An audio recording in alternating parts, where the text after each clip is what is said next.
我覺得你哋公司專業咯，嗰啲效果即係你哋網上嗰啲圖片啊，或者拍嗰啲片段嗰啲，我覺得啲睇落去個效果幾好嘅，幾啱心水咯。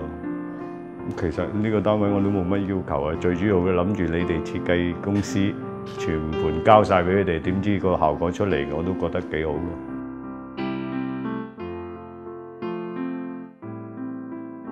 想簡約得嚟又唔覺得單調，行低調奢華風咧就最好啦。今日嚟到上豪庭呢個單位咧，設計師就將呢一種風格發揮得淋漓盡致。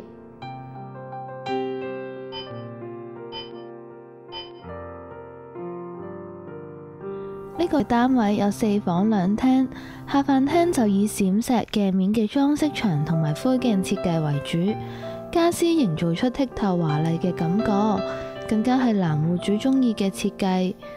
至於飾櫃、燈槽同埋垂吊式嘅水晶燈，都用上咗淡黃嘅暖色燈，令到下飯廳洋溢住溫暖嘅感覺。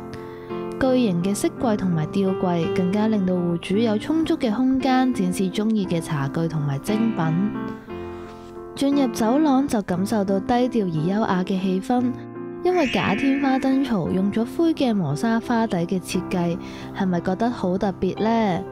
儲物室就做咗個大衣櫃，變咗衣帽間。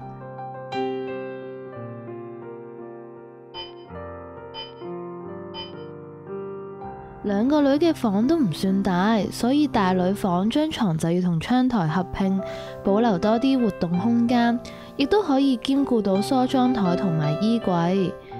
橙色嘅窗簾同埋絨面嘅黑花做襯托，令到同紫色嘅牆身融合起嚟，就顯得更加高貴啦。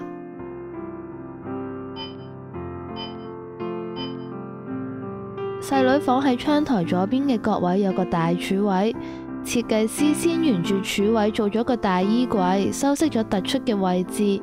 而選用咗趟門同埋拉櫃嘅設計，係因為考慮到空間嘅運用，再用咗戶主想要嘅地台設計，令到細女有足夠嘅儲物空間，收藏佢大量嘅書本，仲可以成為梳妝台嘅座位，善用每一寸嘅空間，同埋有種和諧嘅感覺。